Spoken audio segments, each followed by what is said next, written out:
Welcome, everyone. This is Nelson's Thought Leadership Podcast. We will have a series of these talks, so we hope to inspire, empower, and bring new ideas to the education community by collaborating directly with leaders across Canada. Each month we will introduce a new topic. The goal here is think collectively, think big, and continue to change and improve education across Canada. Today, we're going to get started. We're going to talk about innovative ways of incorporating technology into teaching and learning. And we are pleased to welcome Laura and Heidi-Ann to the conversation. For all our listeners, my name is Ben Higgins. I'm the Senior Vice President at Nelson. I oversee strategy, sales, marketing, and classroom success.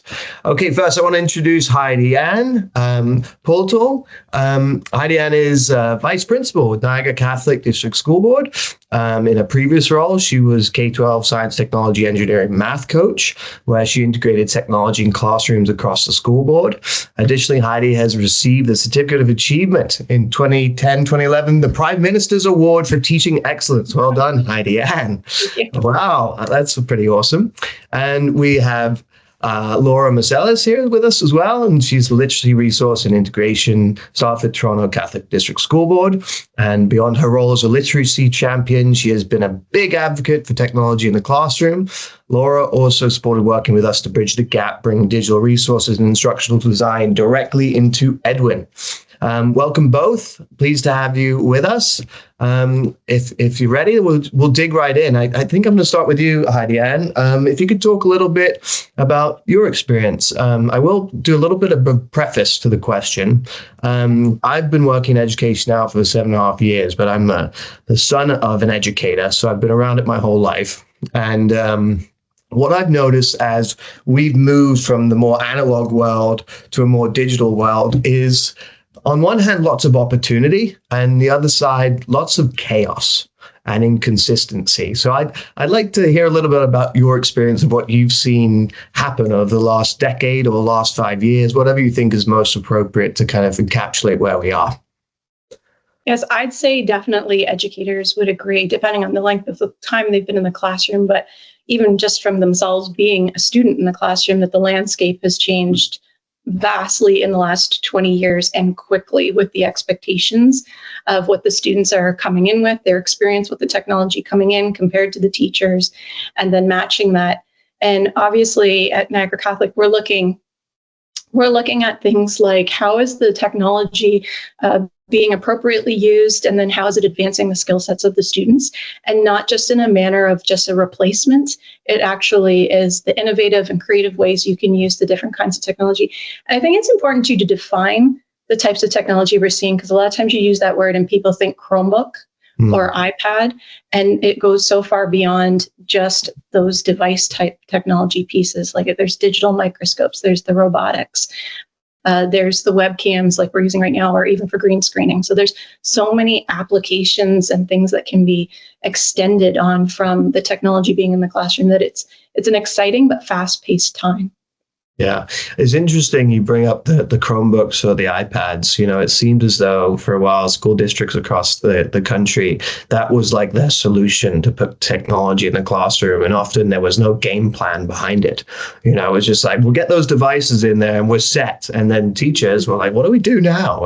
And parents were often like, what's my kid doing? Are you giving them games? And it's interesting. And now we're getting to a place, as you say, where we have more the software side of things has advanced to a degree where you can take into consideration different learning styles and different teaching styles. What's the one thing you say that's changed the most with the use of technology? I'm going to stay with you, Heidi-Ann, just to finish the thought. I think it's the way that we see the students really taking direction amongst themselves within the classroom, that collaborative piece, and how they communicate. And the teachers facilitating, but there's a lot of student-led learning being had while they're on or using or incorporating the different devices into their daily, whatever it is that they're accomplishing. Yeah. Laura, how about you? What's your experience been the last few years with bringing technology into your board?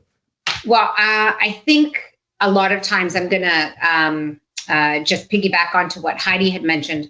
A lot of times we were, just given the Chromebooks and throwing the computers into the classroom. And often it was seen as a replacement to teaching, traditional teaching methods. And I believe now we're at the stage where there's a greater understanding that it's not a replacement, it's actually an enhancement to the traditional teaching that is happening within the classroom. And it's actually an added bonus. I think to meet students where they are in today's day and age, I think you cannot have teaching without incorporating some form of technology. This is what is familiar to them, whether it's a social media piece, whether they're finding resources. And I think it's our responsibility as educators to teach them how to utilize the skills necessary to find information, to critically think about the information that they find, to problem solve. So it's not just a matter of putting a computer in front of them and saying, okay, go find an article on this. It's enhancing your teaching to show them, okay, how can we analyze now what we're using this technology for and really benefit to add to our critical thinking skills? How can we add collaboration with our peers using technology? So it's not just, as Heidi said, using that computer, but it's so much bigger, and meeting the students where they are in terms of interactive learning and the digital tools that they're going to need to be successful in their future learning journey or in their career skill set.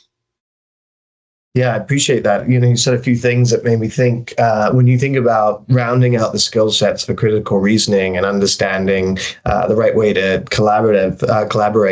The founder of Open AI, behind ChatGPT 2 or 3 years ago, said something that's like stuck with me. And he said both the marginal cost of energy, which is kind of a throwaway, and the marginal cost of intelligence will go to zero. And when you sit and pause on that a second, first of all, whether or not that's true is debatable, but let's say for a second it might be that, intelligence becomes like a commodity with near instant access for all people. What's our responsibility as educators? And it is towards the things you just mentioned. It's like interpersonal skills, creative problem solving, right? Understanding how to work with each other, how to understand through critical reasoning what's fact or what's not, and I think that's where I'm seeing it happen in classrooms across the country. We're starting to flex towards that reality, not to diminish the importance of covering the core curriculum, but you can see that is important part of our job to round out this learning experience for our students. Yeah. Heidi, any thoughts there? I agree with Laura with regards to the playing field of the fact that we're seeing also those students, when we're meeting the students where they're at, we're seeing many students finding successes in where they're at, rather than having a divide because of whatever challenges or barriers there might be for them. Now the technology is really opening up our eyes as educators too, to say, hey, you know what, they can do a lot because they have this supporting them. And I think that it's vastly, something that's changed as well that we see. And even just to add to that, it gives them an opportunity to analyze and reflect on their learning. So many of these apps, for example, Quizzes, Kahoot, they give them real-time results where they can have an understanding of where they are going, and where they hope to be. And it also informs our teaching, where we can give immediate support where perhaps we didn't realize we had to really hone in on. So this real-time learning and this real-time support that happens with the use of technology, I think is a game changer as well, in terms of creating equal opportunities and really helping support that universal design for learning, because we are really enhancing the ability for every student to have an entry point, to show the best form of learning they can, whether it's traditional with a combination of perhaps a portfolio that they're putting together with a tech piece. And I think we're seeing results that we haven't seen in the past because of that. Yeah, that's exciting. I think that is, sorry, did you have something to say there? No, I totally agree. That's exactly. Yeah. Well, I think what you're touching on, Laura, as the opportunity for real-time formative assessment. Intervention can happen at the exact right time for that student, and you can serve up new content specific to where they are on their learning path. And if that's constantly happening over and over again, it's obvious which way outcomes will go. They will go up. Yes. And I think that's really where technology can shine. Often what hits the headlines outside of the classroom is the results of these summative assessments. It's like, what's this? But if you can't look back and say, what was used to educate our children? When was their intervention? When was their course correction? What were the variables that we can isolate to say, if we do more of this, yes, we're going to have better outcomes at the end? And I think that's where technology can really shine. Mm-hmm. And I think there's starting to be a change in mindset also in terms of the use of technology being very isolated and very, the student with the computer or the student with that piece of technology. I think there's a better understanding, and even on our part as educators, to realize the collaboration that can happen with the use of technology, the amount of project sharing that can take place between students that may eliminate the barrier of a parent not being able to bring their child to that friend's house to complete that project. Now they can turn on a platform like a Google Doc and they can see and work in real time. And that's really a collaborative piece, creating a mind map on an Edwin whiteboard where they can think and jot down notes together and then share and edit. That's a whole collaborative piece. It's not just a one-on-one solidarity piece of technology. The student is no longer isolated with just that form of technology. It really can create a collaborative environment within the classroom as well. And I think our mindset has also shifted to that, where it's not just seen as, these students are being very robotic, they're sitting in their seats, just focusing on one piece of information. The use of technology has become so diverse and so varied. And oftentimes it's the students who are educating the teachers on the greatest app that's being used, and, take a look at this, and did you see this new thing? And they're the ones that are really igniting a fire in educators as well to say, oh my goodness. And all of a sudden those, hesitations or those barriers that some students may feel, they've decreased because they find fair playing game, which is wonderful. Yeah, I think great. We always tout that, there's the 21st century learning, the digital literacy, the critical thinking, the problem solving. And then we say, oh, we're preparing them for, for their future, for future jobs. And people are thinking like literally to that. And or like what Laura's saying is what we're seeing is, all those skills that they're picking up, that when they get into wherever they're going to be, they have that knowledge and how to be collaborative within the building. They have that knowledge how to reach out to someone somewhere else. Yeah. It's kind of amazing to be honest, when you see what, and at young age, what they're doing, what they're able to accomplish, and they're asking to do it. They're like, can I set this up? Can I share this with so-and-so? Can we keep going? I found this article in Edwin. Can we, yes, go ahead. Show me what you want to do. Yes. And you're not telling them step by step. They're coming to you and saying, I thought of this, building their confidence. They're building their own confidence. That's interesting. There's I'm getting a little bit of feedback, but you've probably heard people talk in the last few years that there's this trend for teacher to move away from this I shall teach you student to more this mentor coach. That's kind of what I'm hearing a little bit. Like you're kind of occasionally touching the wheel to make sure they're going in the right direction, but giving them freedom to what it sounds like to get engaged themselves. And that's when real learning happens.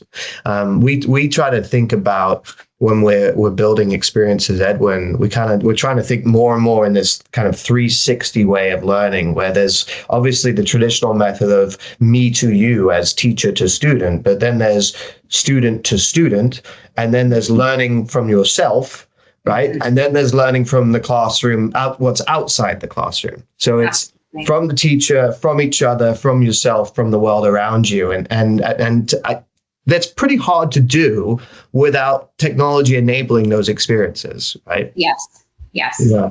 Let's switch a little bit here. So I'm going to make an assumption that COVID helped the acceleration of the, for lack of better description, the Luddite teacher that didn't want technology to come in. I say that because my mom was still teaching at a private school and she was 72 when COVID hit.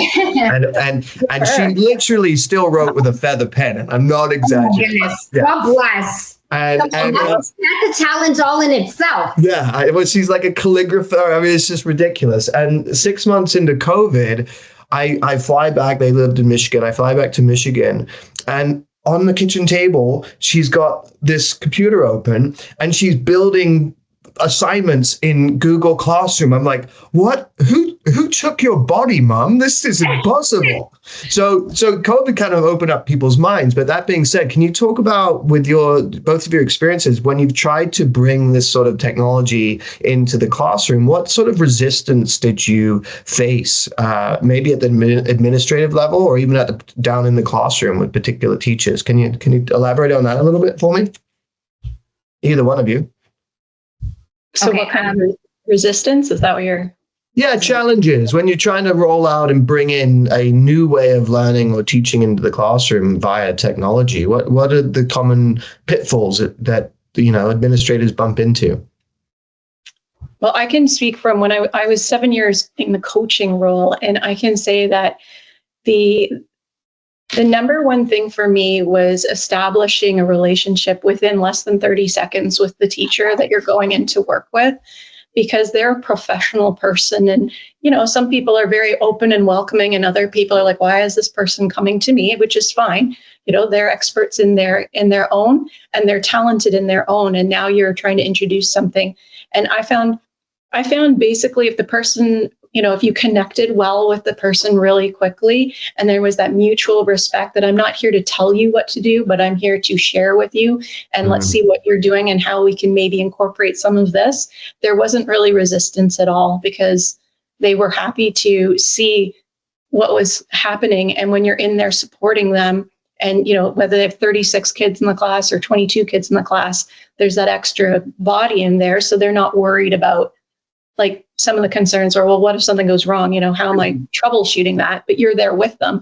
Mm-hmm. So really the setup and the coaching really helped in my experience with how it was received going into the classroom. And then most of the people I'm working with, actually all the people I worked with, to be honest with you, like, just amazing at implementing then what we were doing from then on in, because there's a good relationship there.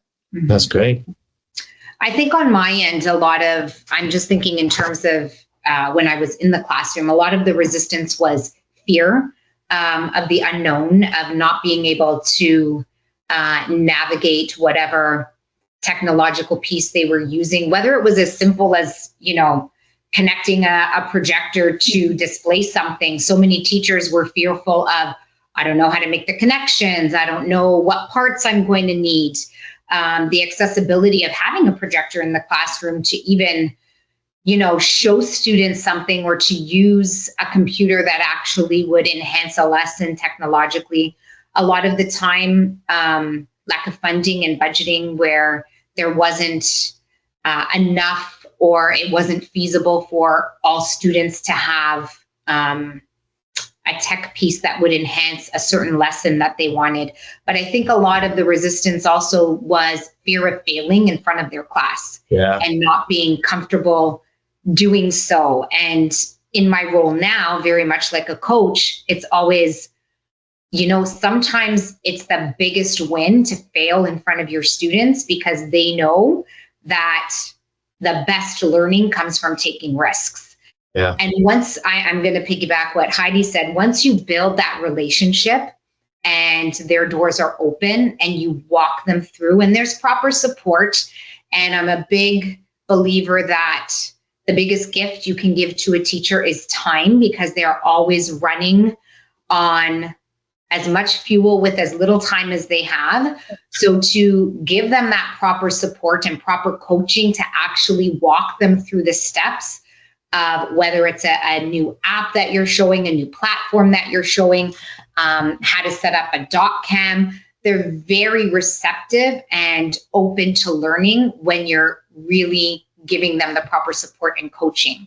Once you have somebody by your side, I always say, could you present with me to one of your colleagues? Mm-hmm. And I find that colleague to colleague and building that collaboration and celebrating that learning or that, triumph that teacher is having in the classroom breaks down those barriers and the resistance or fear that there is to have technology in the classroom.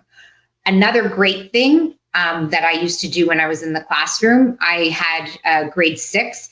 I would become buddies with the grade 1. And that grade 1 teacher was very nervous, very apprehensive. I let the students lead. They helped the grade 1 students log on to whatever they needed to log on. And my goodness, it was a shining moment for those grade 6 students. Yeah. They built relationships, they built community within the school, different divisions in the grade. And then lo and behold, more teaching buddies wanted to, hop into that. So I think those little things and creating compassion and understanding and really listening to the needs of the teacher and the students is key to breaking down those challenges that teachers may face. Yeah. Or administrators may face. Yeah. I think we had the tech buddies as well. And I think that, like what you're saying, because we always had reading buddies. And then as soon as tech came into play, it was easy to swap over into the tech buddy. And then we had the tech teams and we had it within the grade 1s and 2s. Then we had we had the tech, you give them the role of the week. So they were the ones that would help. And that definitely helps the teacher then as well, because you've got all the little experts supporting, building leadership and community. And it's just enough to get toes wet. Yeah. And step by step, just like we use our gradual release model and we're giving a little, having the student, you have to do the same with people who are not at the same level. And we're not all at the same level in use of technology, understanding technology, what apps are appropriate to use, what games or quizzes are really going to enhance learning outcomes rather than just, having a filler that you're using this time to fill the space. So I think it's important that we recognize that. Sorry, go ahead, Heidi. Sorry. I was just saying that putting in the purposeful use of the pieces, right? Yeah. And demonstrating value quickly in the context of saving teachers time, especially. I think that was one thing as digital became, I wouldn't say the expectation, but increasingly the norm for some classrooms, is you had this proliferation of different apps and software providers. And again, by design, it's meant to save time. But now if you're moving across a dozen different platforms, each maybe with different sign-ins and all these, then you're not proving to the teacher that indeed you're saving time. You're actually making their life more complex. And technology by design, as I said, should be the exact opposite of that, right? Yeah. And I think that's a great point that you make, Ben. Oftentimes the message that I give is try one thing. Get very comfortable with one thing, because like you said, there is so much out there. You can end up going down a rabbit hole and, I might use this and let me use this. And I think my students will use that. And then it creates a greater sense of confusion. And you've spent hours trying to figure out what you're going to use and how you're going to implement it. Pick one thing, triumph with that thing, fail with that, celebrate learning. Have your students come along the ride with you, and just give yourself some grace to know that it's okay. It will come, and it's baby steps, and technology is changing faster than we can even keep up with it. And just give yourself the time and opportunity to experiment and to learn with your students without having the pressure of, I have to do this. And I think it becomes so much more enjoyable, and the outcome is so much more beneficial, not only for the students, but for yourself as well. Yeah. Maybe you might have just answered the question I'm going to pose, but I think technology moves fast. We adopt things and bring in, but often in some cases, the results of the inputs take time to see, right? So how do you start to measure efficacy of technology in the classroom if sometimes the quantitative data takes time to see? Like what's the way in which you guys, Heidi-Ann, if you want to take a shot at that? I think, it's going to sound kind of silly, but honestly, when kids want to stay in rather than go out for recess when they're begging to be like, they're all showing up, any age, they're all showing up, they're all excited. There's like a discussion happening as they walk in, talking about what they're working on without them realizing that they are focusing in on what they're learning. And there's that excitement and that buzz in the air. That is what we see as a success, and for every student, not just, that certain cohort that might have been excited anyways, but every student is coming in going, oh, remember when we did this, or yesterday, oh, can we pick this back up? Teacher, can we get started on this? And they're so excited to come into the room every day and get learning. That's what we want them to be doing. And that's what I think we see with regards to the technology pieces implemented, how they're being implemented. Right. And they don't even realize that there's actual learning taking place because they're enjoying it so much. It's so excited. Yeah. And, all these apps and tools that you can use that have little reward systems, that feeds and really helps the student's confidence to grow. I think it's really important for teachers within the classroom, administrators, even districts, to have some kind of engagement data in terms of, putting out participation rates and really monitoring time spent on specific tasks that a student is doing on a technology platform. I think that's really telltale, and measuring, what was the previous learning that happened? What did you see? Where was the growth that you saw within the middle? And what's the final outcome? And now let's compare, now that they've been using this piece of technology. We always need to make sure that there's something measurable, and that we're not using technology as an aid to fill time, but that there's an actual goal and a specific outcome that we're using this piece of technology for. And our outcome is always student growth, whether it's academic, social, emotional, any growth is celebrated. Having the students have the time to really voice their opinion, I always find helpful as well. If they're engaged in the task, if they're engaged in a platform, if they're finding joy finding articles on Edwin that is really supporting their learning cross-curricularly in other areas, and it's relevant and it's interesting, that's telltale in itself. That engagement data really has to correlate with improved outcomes. So when you see engagement that is showing improved learning outcomes, you know what? It's kind of a no-brainer that you're doing something that is meeting success for all learners. Yeah. And then the qualitative measures, those are always there. Like you have student feedback, you can monitor their work, you can have your digital portfolios. And at the end of the year, those digital portfolios are really a celebration of all the learning that has occurred. I'd often leave May and June as an opportunity for students to present their digital portfolios if that's something they felt comfortable doing.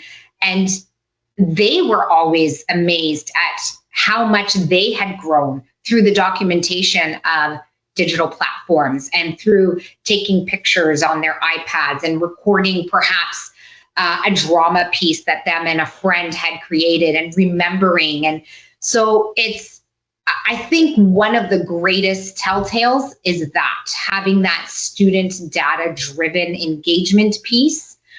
Because at the end of the day, engagement is going to lead to self-confidence. Self-confidence is going to lead to greater motivation to learn, and that's going to lead to greater success. Yeah, well said. And when you're having them do their portfolios, that's when the self-awareness comes through too. That I really learned well using this, so now I have that strategy for next year to wherever I'm going or whatever I'm doing, so I can use that one again successfully, which I think is also huge, because we often have that people are like, what happens over the summer, right? The student comes out, they go in, and it's like, and that where I'm not seeing, I mean, I've been in the classroom 25 years, but we're not seeing that as much now, because students are kind of going, I remember last year I did using this. Can I try that again? Or can I implement that because that really worked for me? Or they pull out, again, those digital portfolios and things and say, or the pieces that they've read and say, this piece will work for this, or I know this from, that. And it just is a very supportive atmosphere for them. And what's great too on these digital portfolios is you see the combination of the traditional teaching. So for example, some physical mathematical manipulatives that were used to enhance a lesson alongside some digital mathematical manipulatives that were used. And you really see student learning styles. Maybe perhaps a student chose to show their best learning through a clay creation piece, and then they described something, where somebody may have created a beautiful infographic on Canva. And you see all the different learning styles and all the variety, which in turn shows you the importance of having different entry points, different ways and opportunities to meet all the learners in your classroom, so that everybody feels valued and respected and feels like they have equal playing field and they can do that. So they may in the past have felt, oh, it's too difficult to me. I can't write those beautiful pieces. Now they have text, speech to text, where everybody's voice is heard. So for me, that is so important, that the opportunities that are given are felt by all and really showcase everybody's best learning by choice of how they want to show that they've learned best. Agreed. That's great. Yeah. So, okay. So, Heidi-Ann, you said you were first teacher 25 years ago. Let's with everything you've said about technology, both of you, let's say you're a brand new teacher and it's your first year. Is now a better time to be a teacher than it was when you started? That's a hard question. I actually work with pre-service teachers, and when we were talking about before, and Laura, you mentioned the word fear, it's actually one of their concerns, their valid concerns, is the technology they'll be walking in with too, because they have experience, but also what are they walking into? But for them, it's the balance, because we talk about this technology and like you're thinking, do we use it the whole day in the classroom? Yeah. So for them, it's when is that appropriate time? How long do we let the kids use the technology? And again, defining to that new teacher, like what the technology can be, and that you can be outside and engaging in really great outdoor learning and then do some documentation. Like Laura, you were saying about the portfolio pieces, maybe they're building something with loose parts outside and then they, record that. So there's your technology, but you're still outside getting fresh air, interacting, doing something, learning from the land. And it's just helping the new teacher experience how they're going to be implementing the technology in the room. And it's not the whole day that they're just sitting on a computer. So, and I think also as well, I think there's a bit of cultural resistance in terms of parents understanding that they're not just sitting on a computer all day being taught by a computer. And sometimes I know myself being in the classroom, I'd have parents, say to me, oh, why do they constantly need to be on the computer? Why do they constantly, what happened to just writing and So I always try to say it's got to be a balance of both. We're preparing them for what's really out there, whether it's you're becoming a doctor, an engineer, even the skills trades use, aspects of AI and coding to help with whatever they're doing. You need to build a very well-rounded individual on both parts. So I think my biggest thing, building on what you were saying, Heidi, for a teacher is to know how to implement it and to really, really drive in that this is not replacing a teacher. I don't want any teacher ever to think that technology is something that is going to replace such a valued and respectful job that they do, because it's not. It's there to help and enhance and to really motivate and engage the learners that are in front of you. They're inundated with new technological advances every day. We need to keep up with what students are encountering. And I think it's really important that educators understand that it's not just, take this, go sit down and do it, but it's how am I going to use this to enhance keep motivated and to really have a focus of what an outcome is. Mm-hmm. Yeah. I think too, just to add a little bit to that as well, and I think this was for all teachers, not necessarily just new teachers, but experienced teachers as well, is there is a responsibility that we have as educators now to really identify with the students what it is that they're seeing and doing with the technology, and so that they understand the purpose behind using it, Yes. as well as all the social media and everything that's coming at them, and making the decisions based on what is valid, what is real, what is not real. And with the introduction of AI, we've seen the news, we know, the imaging and things like that, it might not even be the people. And that's why when we were talking about Edwin, like, we know it's vetted, we know the information there is strong and reliable to use. So we know that the students are safe in that platform. So it's things like that. But we also have a responsibility to make sure the students understand what's coming at them. So. Mm-hmm.